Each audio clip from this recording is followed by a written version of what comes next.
На фестивалі «Файне місто», що відбувався у місті Тернопіль у серпні 2021 року, учасниками групи, що приїхала з Польщі, були одіті у православну монашеську одежду і в грубій формі користували сатанинську символіку, а свою сатанинську групу назвали провокаційно «Батюшка».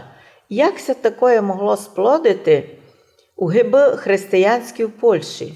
Учасниками сатанинської групи, яка приїхала в Польщу, що ви згадували, дійсно були вдягнуті по-православному, у монашеську одежду, в грубій формі, користували сатанинську символіку, а свою сатанинську групу назвали провокаційно проти православних «Батюшка». Так називають з любов'ю люди православні до священика православного.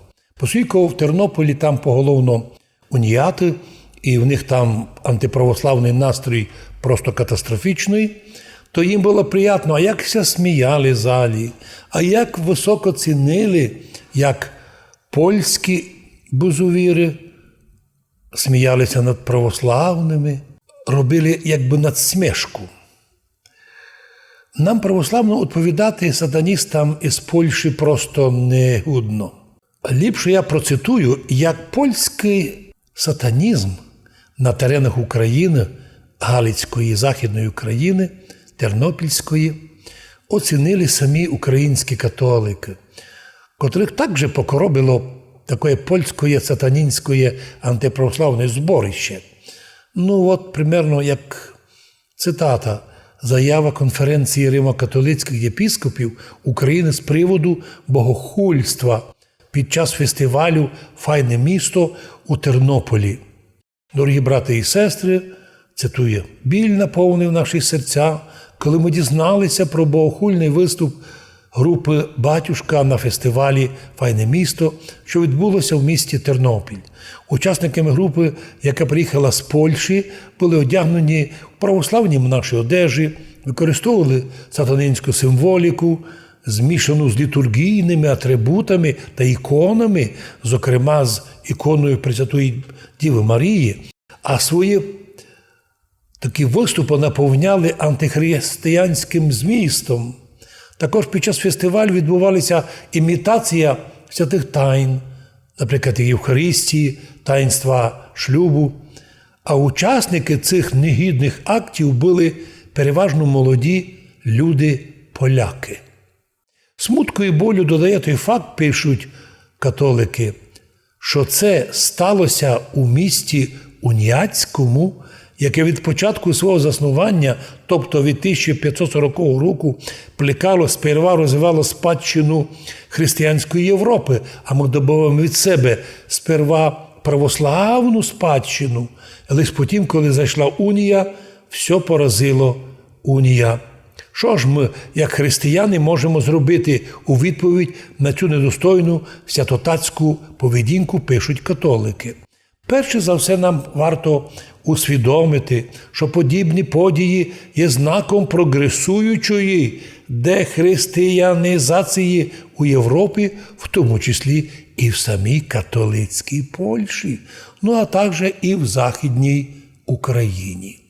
Ой, як бися сердили, бо всі думають, що Західна Україна – це одні віруючі. Ні. Виявляється, дехристиянізація Західної України і Польщі очевидна.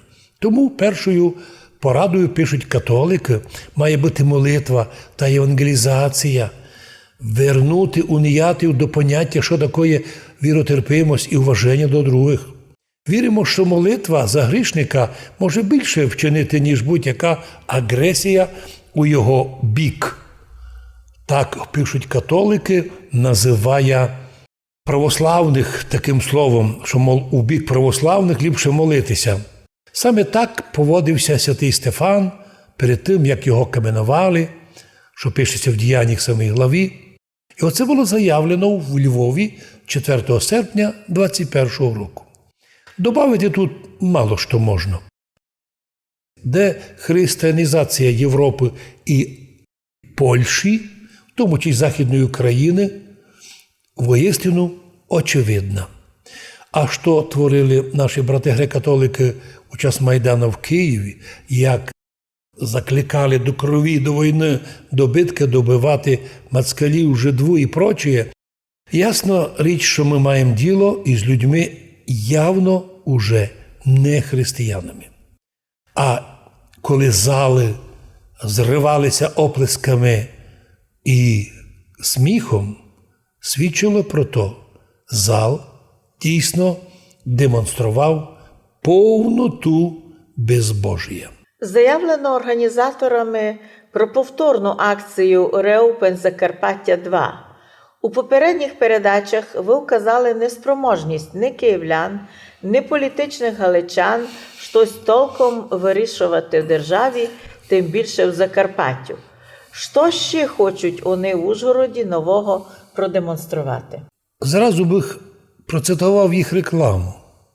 Форум має на меті спростувати негативні стереотипи про Закарпаття, які нагромадилися за останні кілька років, 7 має більше років, відкрити заново цей регіон для решти України та світу, загалом показати його потенціал та можливості, сформувати якісний порядок денний розвитку Закарпатської області, зібравши найкращі ідеї та рішення від експертів, я би поклав у лапки, управлінців і громадськості. Скажу прямо, Київ 30 років економічно-політично дискримінує Закарпаття. Грубо, тупо, як і при УССР, не даючи розвиватися економіці краю. Бо управлінці знаходяться за межами області. Наприклад, нині в Івано-Франківській області відвели і суди, економіку, і управління.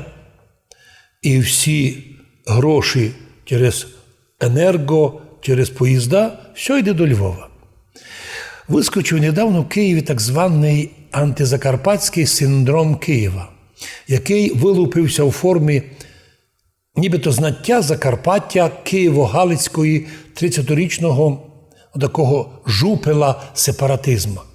Яке добре діло нам ходять нести. Тепер вони вже через 30 років порозуміли, у Закарпатті нема сепаратизму.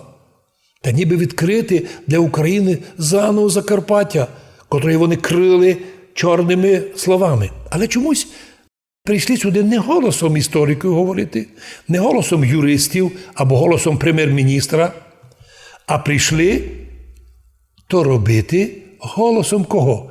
Київських політиканів з повторною демонстрацією своєї чиновницької такої тупості перед іменем повторного «Реопен Закарпаття 2», щоб ще раз показати і підтвердити їхню чиновничу і політиканську безпомічність у вирішенні актуальних питань. Да, вони зробили розличні таблиці, опитування проводили у Закарпатті. Однако у тому опитуванні вони допустилися до крайніх провокацій. Чи ви хочете, щоб в Закарпатті було окреме, чи ви хочете, щоб воно було автономія, чи хочете. Таке впечатлення видиться, що нібито реопери приходять, щоб іще раз виявити людей, які б сказали, що вони думають. А потім ці лица вбирають в СБУ і будуть таких людей переслідувати. Ми розуміємо ситуацію, що покритикувавши їх перший раз, показавши їх неспроможність і примітивність їх рекомендацій, а вони знову, як з такою, як кажуть у народі, мордоящиком, йдуть вперед, щоб показати, що 43% жителів Закарпаття ніби не змогли відповідати на їхні маніпулятивні питання. А реально більше життів взагалі не хотіли з ними говорити, тому що твориться в Україні, актуальні питання їх не цікавлять. Люди запідозрили, що під видом реопен прийшли знайти тих недовольних, щоб на них місцевих скласти києво-галицькі промахи в управлінні державою, в політичному житті і потім, можливо, виборочно й судити їх публічно. Адже ними і здавалися провокаційні питання. Наприклад, І ще раз повторюся, наприклад, чи зможе Закарпаття і надалі зостатися в Україні? Ого, питання. Друге, чи хоче Закарпаття стати незалежним? Или такое, чи хоче бути воно федеративним округом в Україні? Катастрофа з такими питаннями. У Закарпатті всіх людей, хто на цю тему десь лише заікнувся, СБУ клеїло зразу сепаратизм. А еті офіціальні сепаратисти прийшли і дають такі питання. Тому, на думку наших людей, РЕОПР – це публічні провокатори. І незрозуміло, чому не зреагувала на то ні прокуратура, ні СБУ. Люди їм, РЕОПРам київським, виявили недовіру. І зато і відмовлялися давати відповідь на сухі, такі пустопорожні їх питання. Коли вони безопитні, ніщо не показали ні в Києві, ні в Львові, нехтували більш актуальні питання і прийшли сюди учити нас, люди, церковну європейську націю. Від Європа краще видить у жителях Закарпаття європейський народ, чим київлян і галичан. Як кажуть наші люди, пише дописувач, най не сердяться за правду. Тому що воістину нам Бог подарив, що у Закарпатті русини мирний народ, як матриця мирного співжиття для всіх національностей, живе в мирі злагоді. Що нам можуть порекомендувати люди, які в своєму житті нічого, навіть псової будки не склепали, а вони йдуть нам щось помагати, казати. Візьміть з собою істориків і юристів. Візьміть з собою тих людей, котрі би дійсно виявили ті рани, які тут гнояться вже 30 років. Особливо 25 років тут діє план заходів по етноліквідації русинської національності. Ні один з них про це не згадує. А у питаннях про народи в Закарпатті русини не значаться. Там в деяких питаннях появили, як ви хочете, як би ви думали, але все це розмито, скажімо прямо, їх питання – одна розмазня, яка не принесла нам користі, але зато вони хорошо порізали бюджет, котрий собі вибили на всю далеко не потрібну і ненужну акцію. Появилися ще гроші, знову йдуть Реопен 2. Ну і наші люди пишуть нам, слухайте, вони не тільки хочуть відкрити, вони наоборот хочуть більше закрити Закарпаття, а питання до них, самих реоперів. Скажіть мені, а хто дозволив Києву за 30 років держати у незнанні про Закарпаття? Почому ви всі разом з копом Закарпаття писали, що тут живуть якісь там непонятні мадяри, якісь там неуважительні, якісь там не готові до високодемократичного життя, а тепер ви вирішили зняти із жителів Закарпаття тот жупел сепаратизму? Що нам робити? Вам дякувати? Или сказати, самі ви себе ізобличили, що ви не знаєте поважати права регіонів і права національних меншин. Можете ви приходити і Реопен 3, і 10. Наслідки будуть нульові, як і після першого. А яка реальна позиція жителів Закарпаття?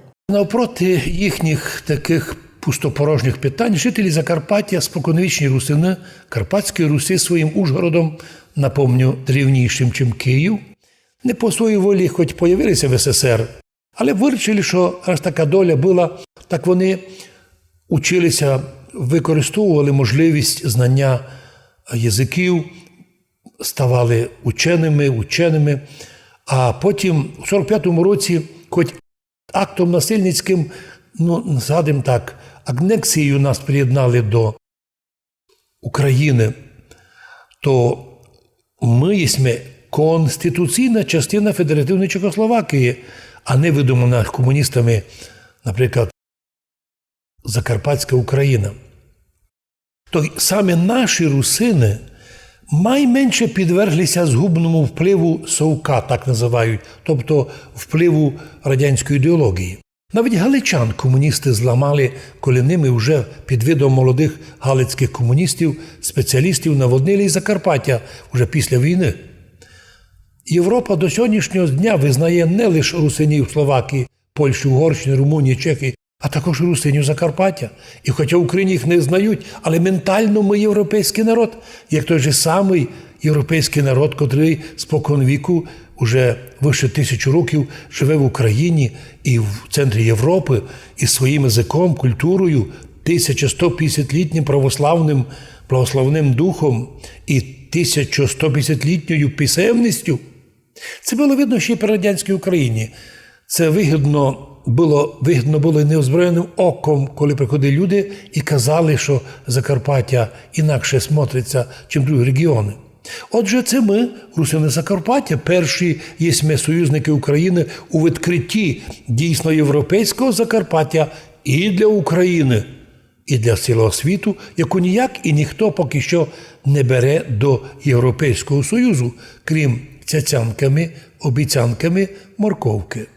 Ми єсме перший і майєвропейський ментально в західному краї України народ. Закарпаття завжди було без реклами ближче до Європи.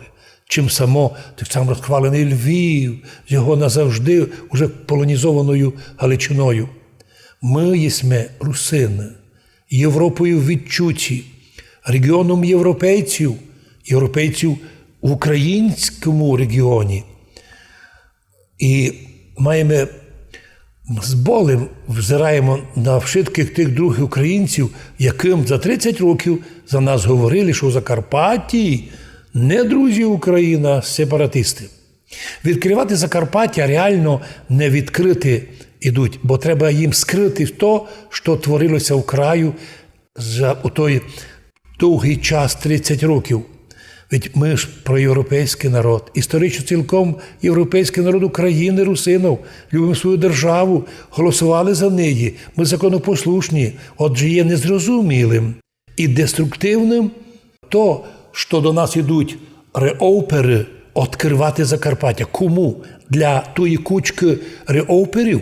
Ілі признатися в тому, що Закарпаття в Україні 30 років гнобили економічно, політично і національно. Реопери, ми вас не хочемо слухати, бо нічого слухати.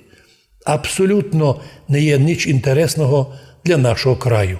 Навпаки, хай заробить у Закарпатті хоч за 30 років на кінець Конституція і українські закони, особливо про права народів, національних меншин і про права кожної нації говорити і вчити дітей своїх на рідній мові.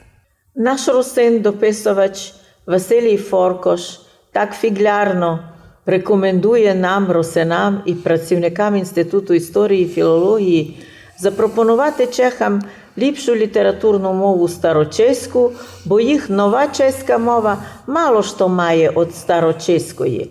А раз русинська мова і старочеська мова дуже близькі, то пропонує дописувач об'явити нинішню чеську мову непридатною для чехів, а перейти їм або на хорватську, або на русинську. Конець цитати. Красна цитата. Удивительно, здесь об'ясню нашим слухачам. Була цитата написана до того, що коли Чеська академія наук у 20-х роках зробила виступ мов. Ви знаєте, мова русинов – це малоруська українська.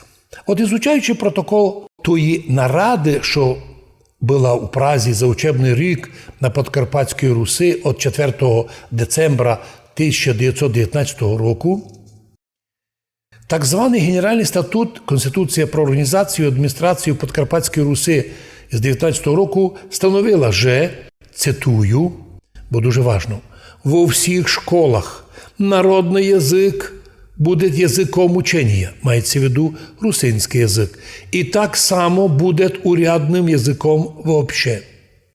Дальше, цитата. Русинский язык есть языком учения в первых классах и поступает к высшим классам всех школ.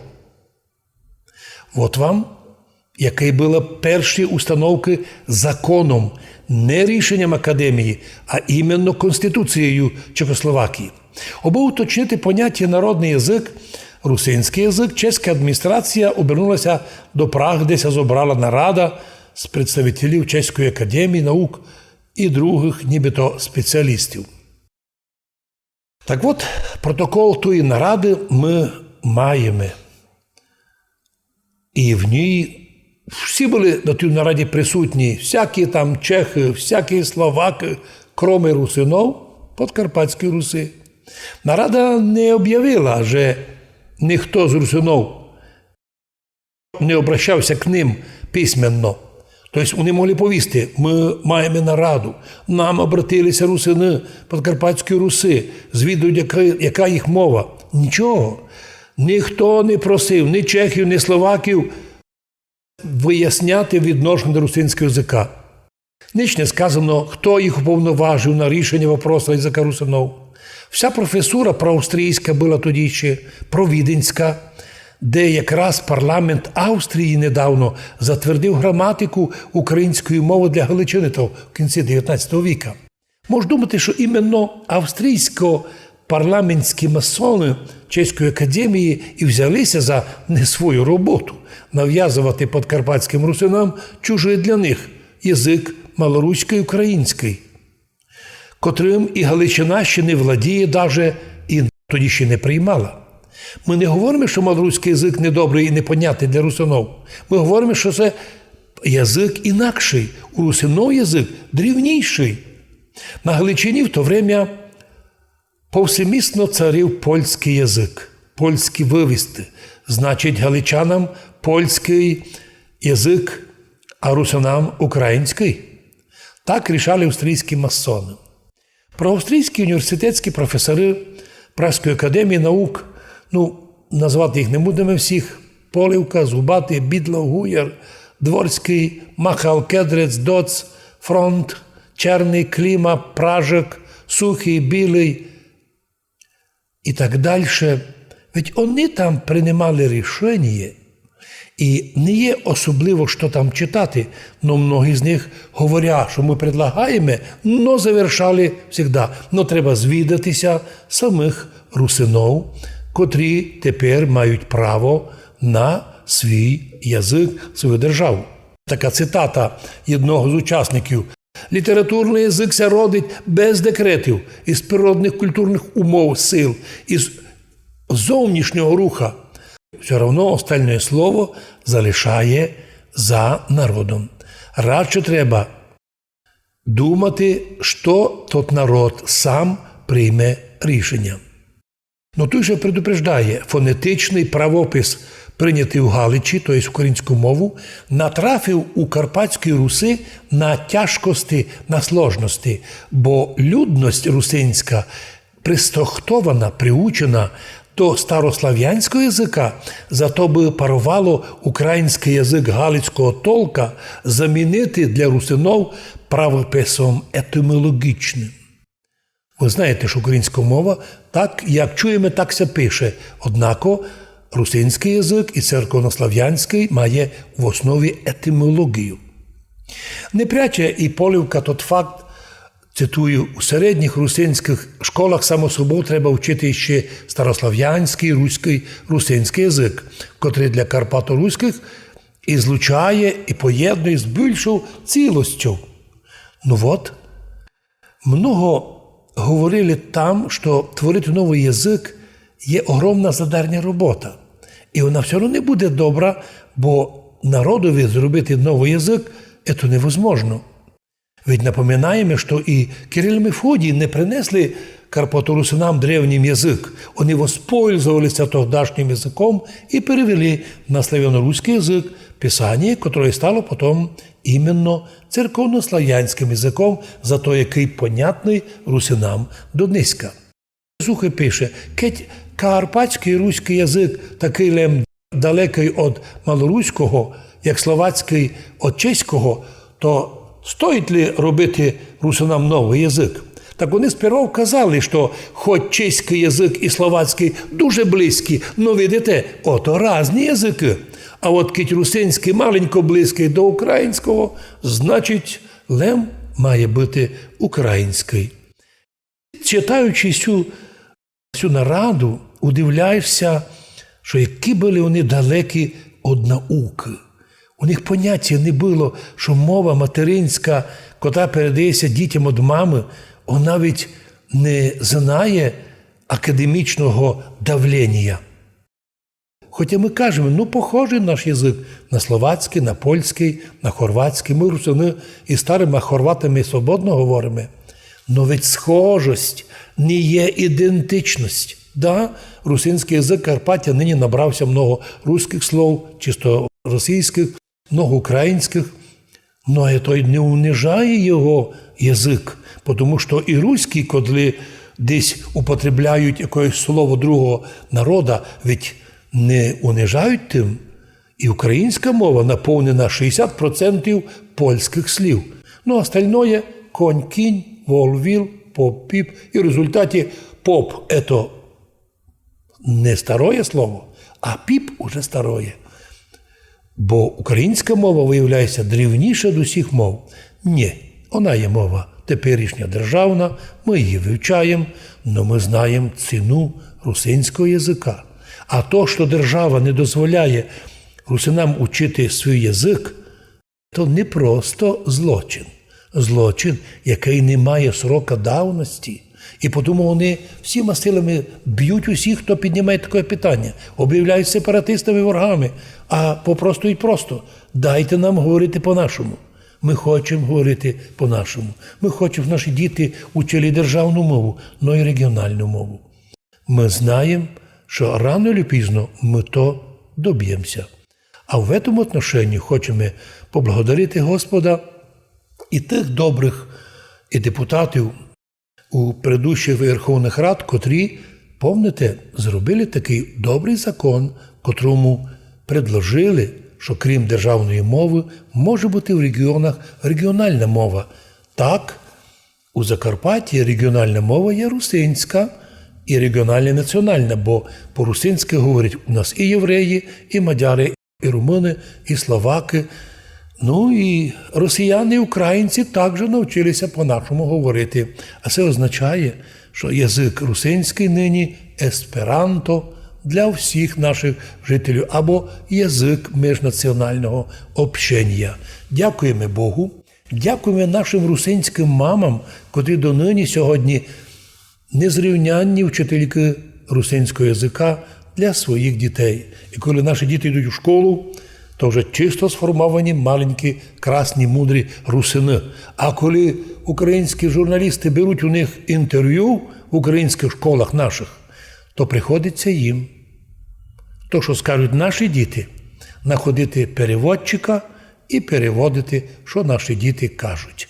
І так, ми русини, ми маємо свій статус, ми маємо свою історію, компактне розселення, добротну історичну пам'ять. І маємо дуже добру видержку, що своїх опонентів не б'ємо і не закликаємо їх бити. Молимося за них, за всяких реоперів, за всяких мудреців, котрі йдуть ніби з Києва в регіон, а тут в регіоні продемонстрували таку відсталость. Аж хочете прийти в гості до нас? Пожалуйста, ідіть віддихайте, пийте воду мінеральну. Привчайтеся до мирного співжиття, но не займайтеся вчителями. Ведь сам Євангеліє пише, браття, не многіся робіть учителями, бо дуже будете нести потім відповідальність за свою тупу науку, яка ніякого добра не приносить, а наоборот зло. На цьому передача недосказаної завершена. Будьте здорові! Будьте здорові Богом і ви, а також желаємо, щоб наші русини сокотили своє зеницю ока, де би ми не були. Сьогодні нужно знати свій материнський язик, бо тоді психологія чоловіка у рамках. Якщо ти ганьбишся свого язика, ще писав Духнович, рано чи поздно у тебе буде роздвоєна лічність, то якби шизофренія. Тому антирусини – це люди, котрі дуже скоро можуть відчути болезні порядку психологічного. Ми ж, русини, учимо українську мову, любимо, наші письменники на українській мові пишуть вірші, статті. Ми говоримо свободно, не виражаємо якоїсь неуваження, але єдно просимо, пожалуйста. І з тих 100% уваження к українській мові дайте нам хоч 5% поваги до нашого материнського язика. І з Богом святим!